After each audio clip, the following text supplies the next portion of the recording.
ప్రత్యక్షంగా చూసే అవకాశం ఇచ్చాడు అక్కడ. మనము గతంలో ఏం చెప్పామంటమ్మా, మీరే నన్ను అడిగారు ఫస్ట్ ఇంటర్వ్యూ మహాలయ పక్షాల గురించి మాట్లాడాం మనం. ఏమన్నాం అప్పుడు అంటే, ఇది ఒక అపాస్టప్ అమ్మా, ఈ సంవత్సరంలో ఒక 6 రోజులు 7 రోజులు 15 రోజులు ఇస్తారన్నాం కదా. అలాగా పరమాత్ముడు ఈ సాధు సంతులను అక్కడ పెట్టడానికి గల ముఖ్యమైన కారణం ఏంటంటే, నా భక్తులు అక్కడికి వస్తారు, నేను ఉన్నానని నేను లేనని, అసలు నా గురించి అసలు ప్రస్తావనే లేకుండా బతుకుతున్న సమాజంలో మీరు కనబడుతున్న వాళ్ళు ప్రత్యక్షంగా దేవుళ్ళే. కాబట్టి మీ ద్వారా నా దగ్గరికి చేరాల్సిన పవిత్రమైన ఆత్మలని స్వీకరించండి అంటే, రుగ్మతలు కొన్ని ఎలా ఉంటాయంటమ్మా, నీవు శరీరంతో వెళ్ళి అక్కడ గంగా స్నానం 3 సార్లు మునిగి లేసారే అనుకోండి, లేచిన ఆ తరుణంలో నీ శరీరంకి పట్టిన ఈ అపవిత్రమైన అశాంతిని తీసేసుకోవడానికి కోసం ఉన్నారు వాళ్ళు అక్కడ 47 రోజులు 45 రోజులు ఉండడం ముఖ్య కారణం అది. వాళ్ళు ఎవరితో మాట్లాడతలేరు, మీరు గమనించండి. మన వాళ్ళే వెళ్తున్నారు న్యూస్, కానీ వాళ్ళు వచ్చేది ఎక్కడ ఇంటర్వ్యూస్ ఇవ్వట్లేదు.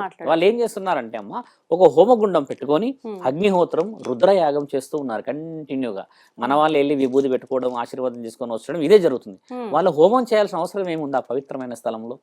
అంటే పరమాత్ముడు లోక కళ్యాణాన్ని ఈ విధంగా స్వీకరించండి, ఈ విధంగా వచ్చిన నా బిడ్డలు అంటే నా ఆత్మలు నా అంతరాత్మలు అని చెప్పేసి, కుటుంబం, డబ్బులు, ఆస్తి, అంతస్తులని ఎన్నో విలువలను కోల్పోయిన శరీరాలు ఇక్కడికి అలసిపోయి వచ్చినప్పుడు వారికి ఊరట కలిగించడానికి మొదట ఆస్తి అంతస్తులు, అస్త్రం వస్త్రం మీరే.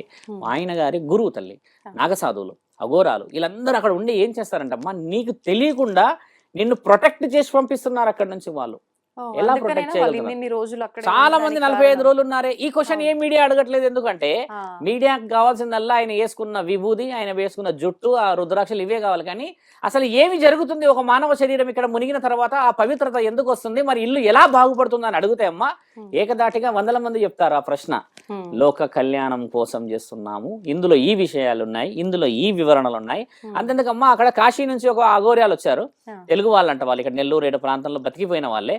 వాళ్ళు ఓపెన్ గా చెప్పారమ్మా, సాధువుల ఆశీర్వాద బలం తీసుకోండి, ప్రశ్నలతోని చిత్రవిత్రి చేసి వాళ్ళ కోపానికి అది కాకండి.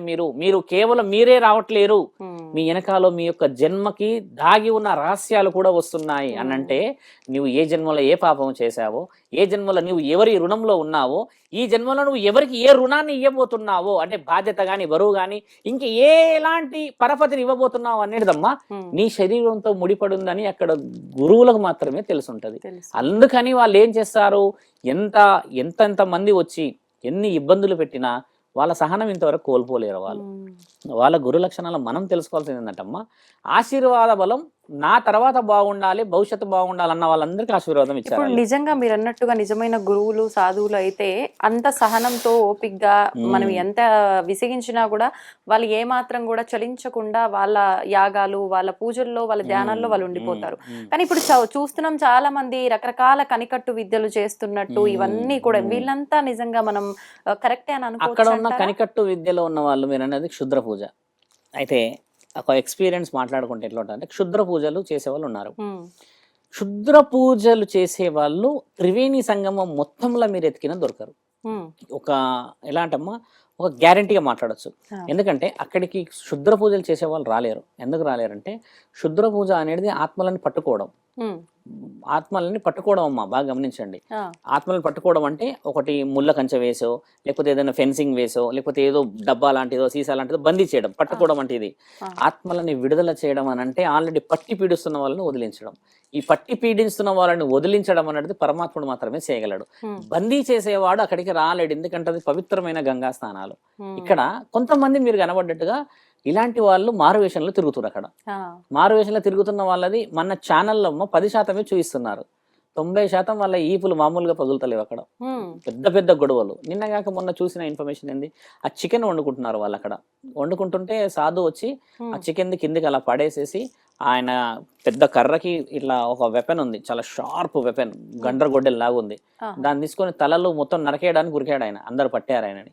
ఇక్కడ ఇంత పవిత్రం ఉన్న దగ్గర నువ్వు చికెన్ వండుతావా అని శాస్త్ర గ్రంథంలో కొంచెం వెనక్కి వెళ్ళి చూస్తే మాంసాహారం తింటారు మరి సాధువులు, నాగసాధువులు, అఘోరాలు. ఎందుకు అక్కడ యాక్సెప్ట్ చేయట్లేదు అంటే పవిత్రమైన స్థలములో పవిత్రమైన పనులు చేయాలి, కానీ అపవిత్రమైన పనులు చేయడానికి ఎలా నీకు అర్హత ఉన్నది అనేది వెరీ సింపుల్ ఎగ్జాంపుల్. అక్కడ అలాంటి దాన్ని వాళ్ళు ఎందుకు రిజెక్ట్ చేశారు? తినొచ్చు కదా. మాంసాహారం మనిషిదే తిన్నవాడికి చికెన్ విత్ మ్యాటర్ కాదు కదమ్మా. అంటే వాళ్ళు ఎంత నియమాల్లో ఉన్నారు అనేది గమనించాల్సింది ఈ సమాజం ముఖ్యంగా. తిన్నప్పటికీ అది వాళ్ళు మామూలుగా అక్కడ తినాలా వద్దా అనేది చూసుకోవాలి. ఇప్పుడు ఏంటంటే ఆ ప్రాంతం చాలా ముఖ్యమైనది తల్లి. చాలా మంది కూడా అదే అంటారు. అఘోరాల గురించి ఏం చెప్తారంటమ్మా, శారీరకమైన సంభోగం చేసేస్తారు, శవాలతోని వీళ్ళు ఈ తాంత్రికమైన సుఖం పొందుతారు అని ఒకటంటే, ఇంకోటి ఏమంటారంటే ఈ శరీరాలని ముక్కలు ముక్కలుగా చేసేసుకొని పిక్కు తింటారు అని రాసున్నది. ఇప్పుడు పిక్కు తినడం అనేది ఏంటంటే అమ్మా, ఈ యొక్క పక్షులు తర్వాత జంతువులు మాత్రమే చేస్తాయి. ఇట్లా కలుపుకొని తినడమే మానవుడికి అలవాటు. కలుపుకొని తినడానికి పిక్కు తినడానికి అలవాటు ఏముందంట, మార్పు ఏముందంటమ్మా, చేతులు ఉన్నవాడు కలుపుకొని తింటాడు, దాన్ని నోట్లో పెట్టుకొని తింటాడు. చేతులు లేనివాడే పిక్కు తింటాడు. ఇంత తెలివి లేని ఆలోచనలు ఉన్నది ఈ సొసైటీ. అఘోరాలు పిక్కు తింటున్నారా అంటే, మరి అఘోరాలకు చేతులు లేవా అమ్మా? ఆయుధాలు ఉన్నాయి, అన్ని ఉన్నాయి వాళ్ళకి. నాకు నడుముకున్నట్టే అన్ని ఆయుధాలు ఉన్నాయి. ఒక డీసెంట్ గా ఒక కల్చర్ ఉన్నారుగా, మరి అఘోరాలు తింటలేరేంది అక్కడ? మరి తినాలి. మరి నిప్పు లేదే పొగ రాదు అంటారు కదా, నిజంగా అది వాస్తవం కానప్పుడు అసలు ఎందుకు వచ్చిందంటారు ఆలోచన బయటికి? ఇప్పుడు అఘోరాలు పీక్కు తినటం ఈ టాపిక్ అలా ఉండదు. మీరు అన్న ఈ వర్షన్ ఎలా వచ్చిందంటమ్మా, మీరు అడిగింది క్షుద్ర శక్తులు చేసే వాళ్ళు ఉంటారు. మీకు ఇంకోటి అడిగారు కూడా నేను చెప్తున్నాను. శవం మీద పడుకుంటారు కదా మనుషులు. ఇప్పుడు ఇక్కడ మనం చూస్తే కొంతమంది కూర్చొని గురువులు ఇలా కళ్ళు మూసుకొని శవం మీద కూర్చుంటారు. దీని అర్థం ఏం తెలుసా అమ్మ? ఇది కొంచెం డీప్ అయినా కూడా నేను చెప్తాను.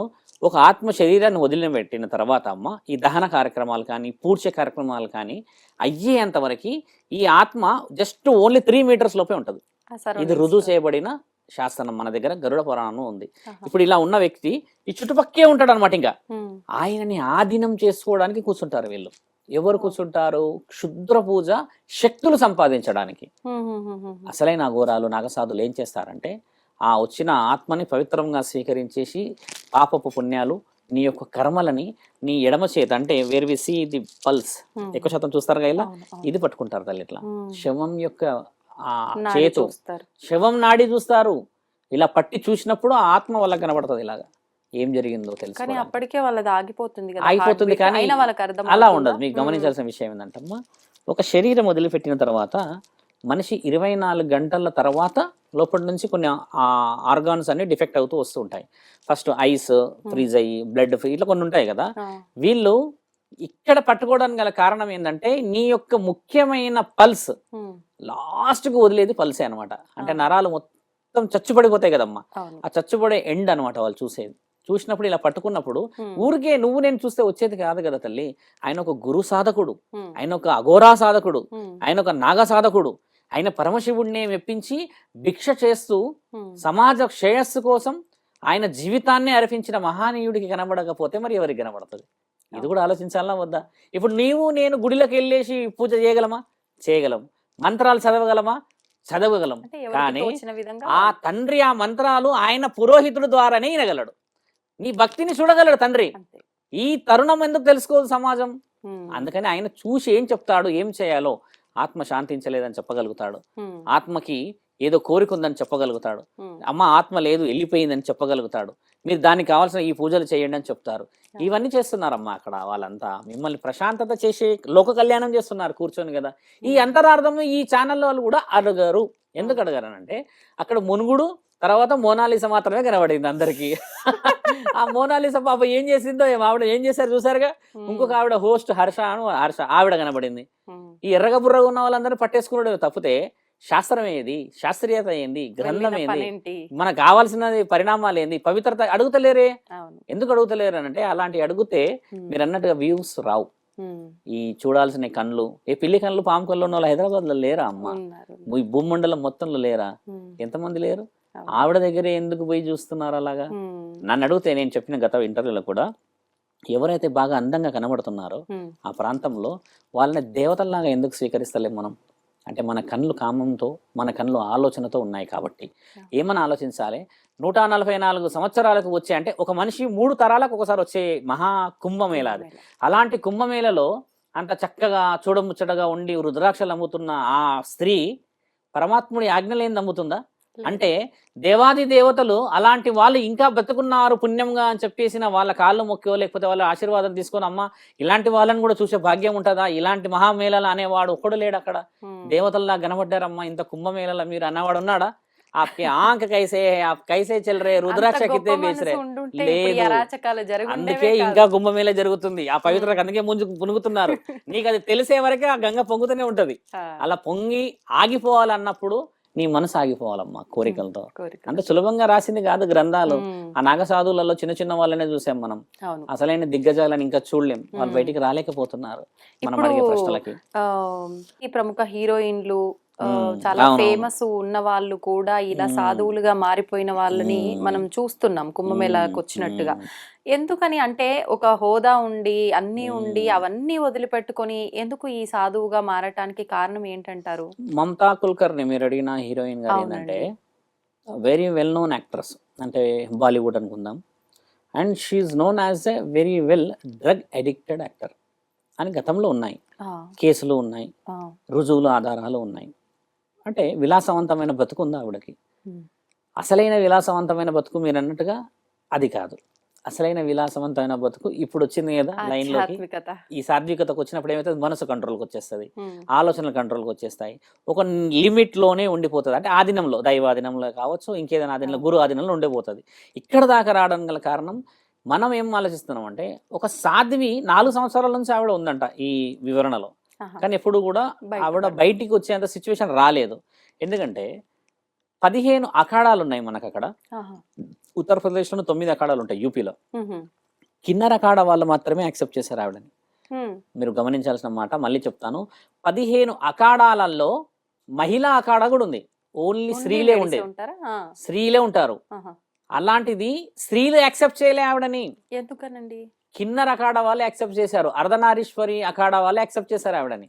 గమనించాల్సిన విషయం ఏంటంటే ఆహా, 15 అఖాడాలలో ఆడవాళ్ళ అఖాడా ఉంది, గురువులది ఉన్నది, దిగంబర అఖాడా ఉన్నది, ఇంకా వేరే వేరే జోనా అఖాడా, అగ్ని అఖాడా అన్ని ఉన్నాయి కదమ్మా. ఇన్ని అఖాడాలలో ఒక స్త్రీ అఖాడా యాక్సెప్ట్ చేయాలి కదా. అదే ఎందుకు చెయ్యాలి. రిజెక్ట్ చేసిందని అంటే, ఆ, దాంట్లో వాళ్ళు కొన్ని నియమాలని, నిబంధనలని ఈవిడకి కావాల్సిన అర్హతలు కనబడకపోవడం చేత ఉమ్, అందరూ ఆవిడ గత జీవితం అనో, లేకపోతే కొంతమంది మారిందనో ఇవన్నీ చూసినప్పుడు ఈ కిన్నర అఖాడా ఎవరైతే ఉన్నారో, అర్ధనారీశ్వరి అఖాడా గొప్ప నిర్ణయం ఏం తీసుకుందంటే, మాకు మనసు ఉంది, ఆడవాళ్ళకే మనసు లేకపోతే, మగవారికే మనసు లేకపోతే మేము ఎటు కాదు అని సమాజం నిర్ణయించిన వాళ్ళకే పరమాత్ముడు అఖాడా అని ఒక అఖాడా ఇచ్చాడు. దాని పేరే కిన్నర అఖాడా. ఉహు, ఈ మధ్య చేశారు అది. అవునా? అలాంటి అఖాడాలో ఆవిడని తీసుకున్నారు, అంటే ఆతిథ్యం ఇచ్చారు. ఎంతమంది ఉంటారు ఇప్పుడు ఒక అఖాడాలో వాళ్ళు 1000 సంఖ్యలో ఉండవచ్చును, అఖాడాలో? 2000 ఉండవచ్చు, 2 లక్షల పైన కూడా ఉండవచ్చు. ఎందుకంటే ఇప్పుడు అక్కడ లక్షల మంది ఉన్నారు కాబట్టి. ఉమ్, ఉమ్, ఈ కిన్నర అఖాడాలో ఆమెకు జరిగిన గొప్ప సత్కారం ఏంటంటమ్మా,